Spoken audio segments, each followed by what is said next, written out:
Hello दोस्तों, मैं आपका दोस्त आपका मेंटो वी के सर। दोस्तों, यूट्यूब चैनल के इस प्लेटफॉर्म पर आप सभी का स्वागत है। जैसा कि दोस्तों हम पिछली वीडियो में बात की थी कैन मॉडल ऑक्सिलरी में, जिसमें हमने बात की थी कैन के बारे में। उसमें हमने यूज वन के बारे में बात कर चुके हैं। जो लोग दोस्तों नए जुड़े हमसे, वो जाकर पिछली प्लेलिस्ट में हमारी चैनल के वो पिछली वीडियो देख लें, और फिर उसके बाद आप इस क्लास को देखेंगे तो हमारी और आपकी अच्छी कनेक्टिविटी बन जाएगी। और इसी के साथ दोस्तों मैं आप शुरू करने वाले हैं उसी कैन के यूज टू के बारे में। और इससे पहले मैं यही बात कहूँगा कि जो लोग अभी तक हमसे नए जुड़े हैं वो हमारी प्लेलिस्ट में जरूर वीडियो सारे देख लें। और जो लोग अभी तक चैनल को सब्सक्राइब नहीं किए तो प्लीज़ चैनल को सब्सक्राइब भी कर लें, और बेल आइकन को प्रेस करना ना भूलें, क्योंकि इससे आने वाले हर एक कंटेंट की नोटिफिकेशन आपको टाइमली मिलते रहेगी। इसी के साथ दोस्तों अपनी जर्नी की शुरुआत करते हैं, और अगर वीडियो अच्छी लगे तो दोस्तों लाइक भी करिएगा। तो सबसे पहले दोस्तों हम स्टार्ट करते हैं।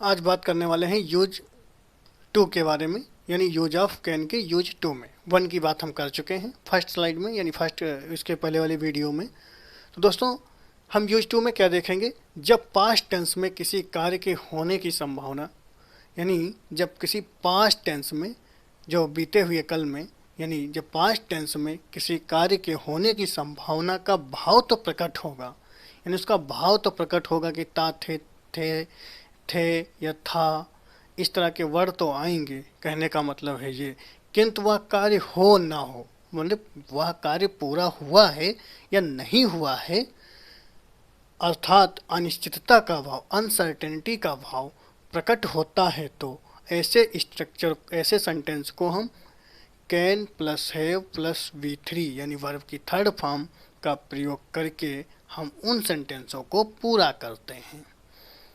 दोस्तों अगर स्ट्रक्चर की बात करें तो हम उन वाक्यों को पूरा करने के लिए हम स्ट्रक्चर का किसका प्रयोग करेंगे, तो subject plus can have plus verb की थर्ड फॉर्म प्लस ऑब्जेक्ट का प्रयोग हम करेंगे। जैसे दोस्तों हम एग्जाम्पल की बात करते हैं, सभी छात्र इस परीक्षा में शामिल हो सकते थे। कहने का मतलब है कि वो छात्र सभी परीक्षा में शामिल हो सकते थे। अब हुए हैं या नहीं हुए हैं हम वर्तमान स्थिति में कुछ बता नहीं सकते, लेकिन हाँ ऐसा था कि सभी छात्र उपस्थित हो सकते थे, ऐसी संभावना तो थी। लेकिन ये कार्य पूरा हुआ या नहीं, वो थे या पूरे उपस्थित हो सके या नहीं हो सके, इसके बारे में अनिश्चित हूँ। मतलब अनसर्टेनिटी है कहने वाले स्पीकर के पास, कि हम कुछ कह नहीं सकते कि वो वास्तव में शामिल हुए हैं या नहीं हुए हैं। तो इस तरह का जब भाव हमको देखने का मिलेगा तो हम इस स्ट्रक्चर का प्रयोग करेंगे। और इस स्ट्रक्चर में जैसे सभी छात्र यानी ऑल स्टूडेंट्स,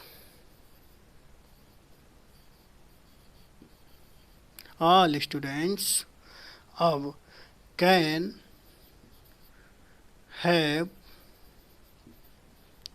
हैव हुआ, अपीयर्ड यानी शामिल होना का क्या होता है, अपीयर्ड इन दिस एग्जाम, यानी इन दिस एग्जाम। दोस्तों यहाँ क्या हुआ, हमने कैन हैव का प्रयोग तब किया जब क्या है, संभावना तो थी, पास्ट की बता रहा है कि संभावना तो थी शामिल होने की, मगर हुए कि नहीं हुए ये अनसर्टेनिटी है। तो all students can have appeared in this exam. अगर ये श्योर होता कि सभी छात्र इस एग्ज़ाम में शामिल हुए थे, तब यहाँ पर कैन का नहीं कुड का प्रयोग होता। हालांकि हम इसके आगे कुड जब पढ़ाएंगे तब हम आपको बताएंगे, लेकिन हम यहाँ क्या बोल रहे हैं, यहाँ कोई निश्चित कंडीशन नहीं है, ये अनिश्चित कंडीशन है। और अनिश्चित कंडीशन के लिए हम कैन हैव का प्रयोग करेंगे, और जब यही कंडीशन नेगेटिव में निश्चित हो जाएगी तब हम कुड का प्रयोग करते हैं।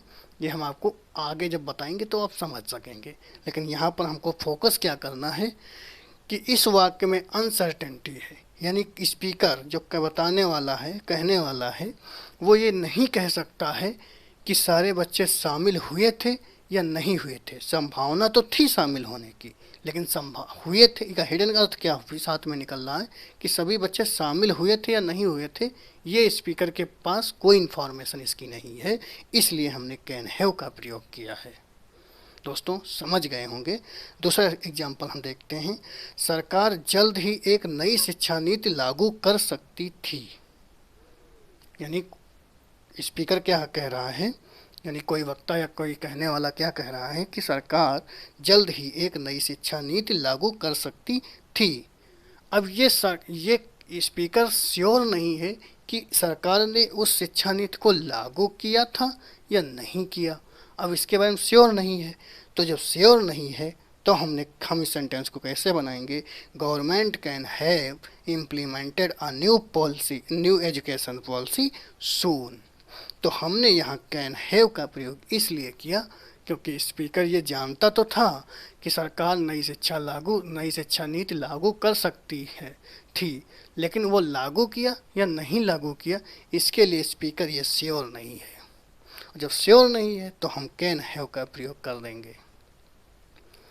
दोस्तों उम्मीद है कि हम समझ गए होंगे, और नहीं समझे हैं तो हम कुड में जब पढ़ाएंगे, अभी इसके जस्ट बाद हम कुड ही पढ़ाने वाले हैं, उसको एक बार हम फिर से इसको रिपीट करेंगे थोड़ा सा, और आप लोग इसको नोट डाउन कर लीजिएगा।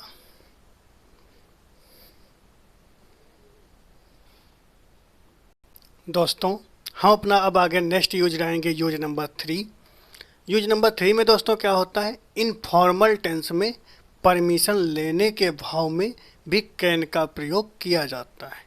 सबसे पहले हम जान लें कि फॉर्मल और इनफॉर्मल क्या हो। सबसे पहले हम जान लें क्या होता है इनफॉर्मल और क्या होता है फॉर्मल। जैसे दोस्तों इनफॉर्मल और एक हो गया फॉर्मल, ये हो गया अनौपचारिक।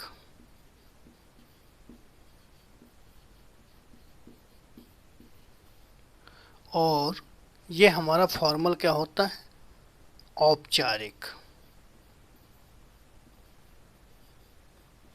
जैसे हम लोग सुनते हैं ना कि किसी पार्टी में फॉर्मेलिटी के लिए गए थे, मतलब सिर्फ अपनी औपचारिकता दिखाने के लिए गए थे, तो ये फॉर्मल वही इनफॉर्मल या फॉर्मल से बना होता है फॉर्मेलिटी। तो जैसे फॉर्मल से फॉर्मेलिटी होता है। अब हम देखते क्या हैं इनफॉर्मल, यानी परमिशन लेने, इनफॉर्मल टेंस में परमिशन लेने के बाद, यानी अनौपचारिक। तो इनफॉर्मल क्या होता है, जैसे हम अपने घर परिवार में जिस तरह से बात करते हैं, या अपने दोस्तों में जो बात करते हैं, या अपने बहुत ज़्यादा निकट संबंधियों में जो बात करते हैं, जिस तरह से वो जो तरीका होता है वो हमारा क्या कहता है इनफॉर्मल। ठीक है, लेकिन जब हम वही तरीका ऑफिशियली बात करने का ढंग बना लें, या हम किसी ऑफिशियली बात करना शुरू कर दें, तो वो क्या होता है हमारा फॉर्मल। तो फॉर्मल हमारा क्या होता है ऑफिशियली, और ये हमारा क्या होता है, ये हमारा तो आम बोलचाल भाषा में, जैसे कि हम घर परिवार या अपने दोस्तों या अपने निकट संबंधियों के बीच में जो बोलते हैं, तो ये होता है इनफॉर्मल। तो जैसे आपस में जैसे हम किसी ऑफिशियली नहीं बोल रहे होते हैं, तो हम क्या होता है इनफॉर्मल होता है जब हम नहीं बोलते हैं ऑफिशियली। तो ये क्या कहता है, यानी हम जब बात ऑफिशियली नहीं करेंगे तो उस भाव में हम परमिशन लेने के भाव में इसका प्रयोग किसका करेंगे, कैन का प्रयोग करेंगे। तो ऐसी स्थिति में कैन का प्रयोग दोस्तों हम क्या बनाएंगे कि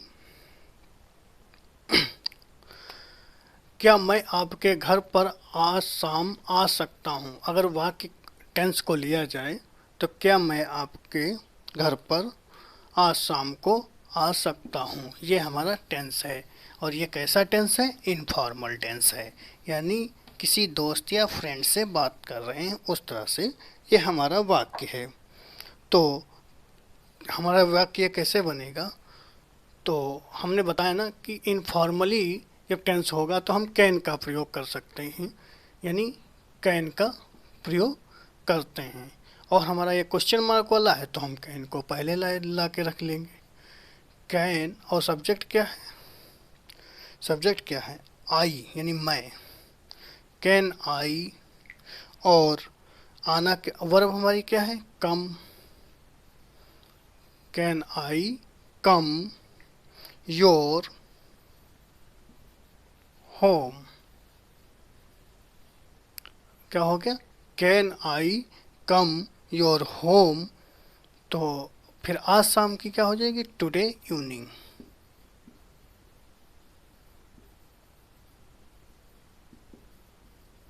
क्या सेंटेंस बन गया, यानी can I come your home today evening, यानी हम किसी दोस्त या कोई जो स्पीकर है अपने दोस्त से कह रहा है, हम समझने के लिए इस तरह से लेते हैं, कोई स्पीकर है वो अपने फ्रेंड से कह रहा है कि क्या मैं आपके घर पर आज शाम को आ सकता हूँ। तो हम इसको इंग्लिश में कैसे बनाएंगे, can I come your home today evening. तो इसका भाव क्या है, इनफॉर्मल है, क्योंकि वो फ्रेंड से बात कर रहा है, तो इनफॉर्मली ही बात करेगा, वो ऑफिशियली बात नहीं करेगा। इस स्थिति में हम कैन का भी प्रयोग कर सकते हैं, कैन का प्रयोग कर सकते हैं। तो can I come your home today evening. और अगर उसी दूसरे वाक्य को लिया जाए तो दूसरा वाक्य क्या है, क्या मैं आपकी अगली योजना जान सकता हूँ, यानी यही स्पीकर अपने फ्रेंड से कहता है, अपने फ्रेंड से कहता है कि क्या मैं आपकी अगली योजना जान सकता हूँ, आया आपकी कोई प्लान अगला है जो हम जान सकते हैं। तो ये बनाएंगे कैन आई, तो हम जानने को क्या होते हैं, नो, नो हो गया, can I know your next plan, can I your next plan.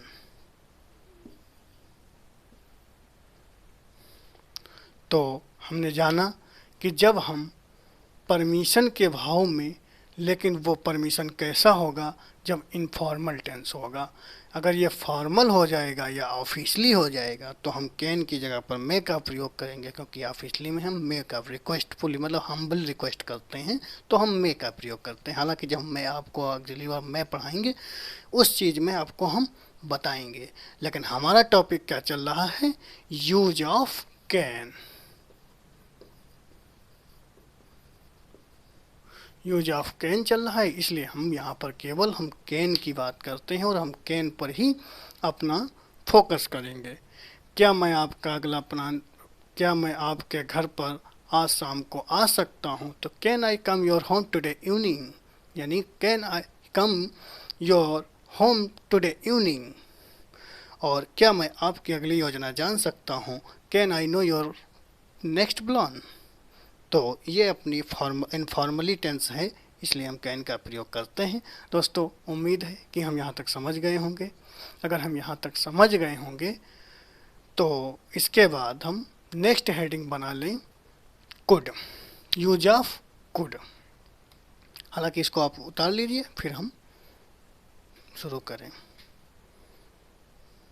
दोस्तों अब हम आगे हेडिंग बना लें, यूज ऑफ कुड, यानी कैन का जो पास्ट होता है वो क्या होता है, वो कुड होता है। और हम आगे हेडिंग बनाएंगे यूज ऑफ कुड, जिसका हम देखेंगे नेक्स्ट स्लाइड में यानी नेक्स्ट वीडियो में। और हम अपनी क्लास को यहीं पर आज विराम देते हैं। और मैं दोस्तों आप लोगों से एक रिक्वेस्ट करना चाहूँगा कि दोस्तों जो लोग अभी तक चैनल को सब्सक्राइब नहीं किए तो प्लीज़ सब्सक्राइब कर लें और बेल आइकन को प्रेस करना ना भूलें, जिससे आने वाला हर कंटेंट आपको समय पर मिलता रहे। और दोस्तों ये इस प्लेटफॉर्म पर आपको फुल इंग्लिश ग्रामर सीखने का पूरा मौका मिलेगा। और आप किसी भी एग्ज़ाम की तैयारी करते हों, आप इस पूरे बैच को पढ़ लेंगे या पूरे क्लास को सारी देख लेंगे तो दोस्तों इंग्लिश के ग्रामर से अभी तक जो हम पढ़ाए हैं या जो आगे हम पढ़ाएंगे, मैं आपके साथ दावे के साथ कह सकता हूं कि इंग्लिश आपको आने वाले क्वेश्चन इंग्लिश में आपको कहीं दूसरी जगह से नहीं आएंगे, हमको अपनी ही ग्रामर से मिल जाएंगे देखने को। और इसी के साथ दोस्तों मैं अब यही कहूँगा कि जो लोग अभी तक दोस्तों अगर वीडियो अच्छी लगी तो अभी तक अगर सब्सक्राइब वो क्या बोलते हैं लाइक नहीं किए हैं तो प्लीज़ लाइक भी कर लीजिएगा और बेल आइकन को भी दबा लीजिए, सब्सक्राइब भी कर लीजिए। देख ही रहे हैं दोस्तों गर्मी के कारण क्या हाल है, और उम्मीद है कि दोस्तों अच्छा समझ में आ रहा होगा। इसी के साथ दोस्तों thanks for watching this video and till then take care.